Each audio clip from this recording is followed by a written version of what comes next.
नमस्कार दोस्तों, मैं गुड्डू काशीवाल।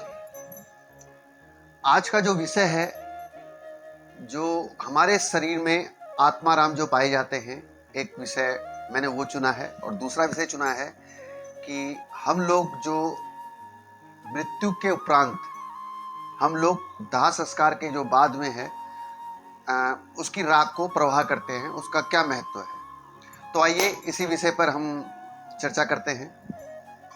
जैसा कि हम सनातनियों में एक रिवाज है कि मनुष्य या स्त्री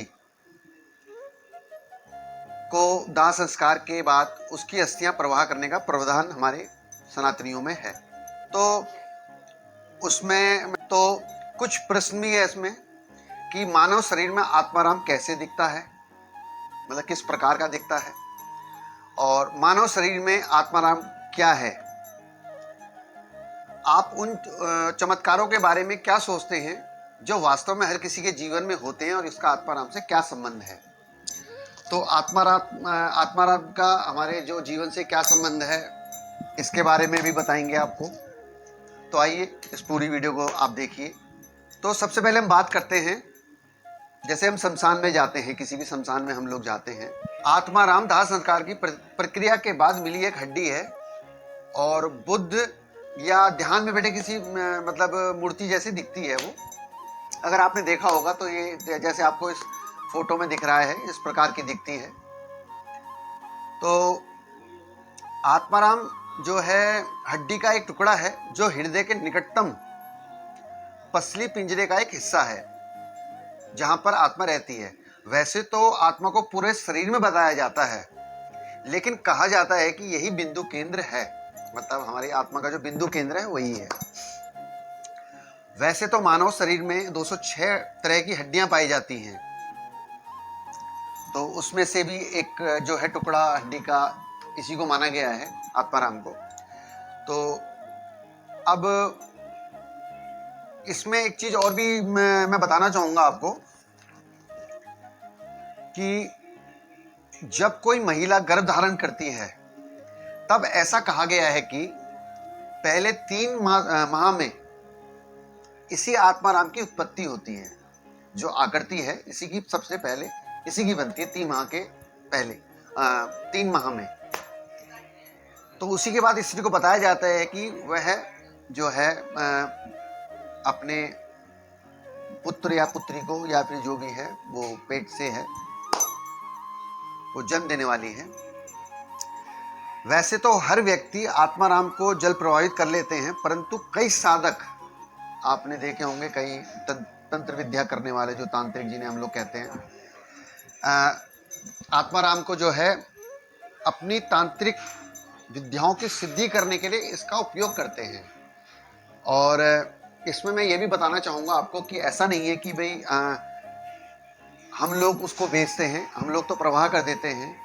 तो हमने तो अपनी जो अस्थियां हैं या जो भी है हमने सब प्रवाह कर दिया, परंतु जो ऐसी कुछ मौतें होती हैं जिन्हें हम कहते हैं लावारिस कहते हैं, तो वो साधक लोग क्या करते हैं कि रात में जा करके अपना वहाँ से उस चीज़ को ले आते हैं और फिर उसमें साधक तंत्र विद्या करते हैं।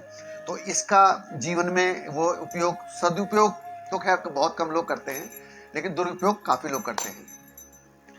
अच्छा, अब दूसरी बात ये है कि भाई जो मृत शरीर का जो हमारे जो है राख का क्या महत्व होता है हमारे जीवन में, हम क्यों प्रवाह करते हैं उसे, जल प्रवाह जो करते हैं क्यों किया जाता है। तो जब हम शरीर को जला देते हैं तो राख को भेद मिटाने वाली व क्षमता लाने वाली चीज के तौर पर देखा जाता है।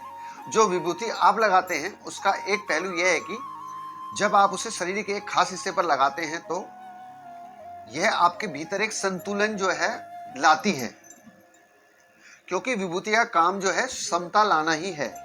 आपने कई बार देखा होगा कि जैसे किसी को छल झपट लग जाता है तो उसे मस्तिष्क पर जो है विभूति लगाई जाती है,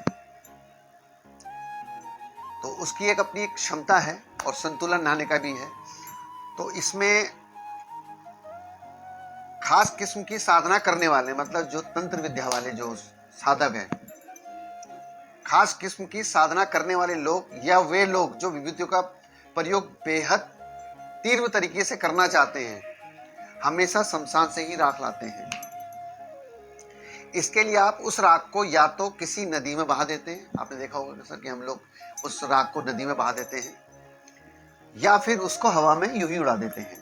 और हवा में उड़ाने का मैं आपको एक किस्सा बताऊं, क्योंकि मैंने देखा है इस चीज़ों को, क्योंकि कई गांव देहात में अगर आप जाएं तो कई जगह ऐसा होता है कि पानी नहीं होता है या नदी नहीं होती है, तो वहाँ पर अक्सर लोग यही करते हैं कि पहाड़ों पर जा करके उस राख को हवा में उड़ा देते हैं, कि मतलब उस जो बिल्कुल वो नष्ट हो जाए, राख किसी को मिले ना।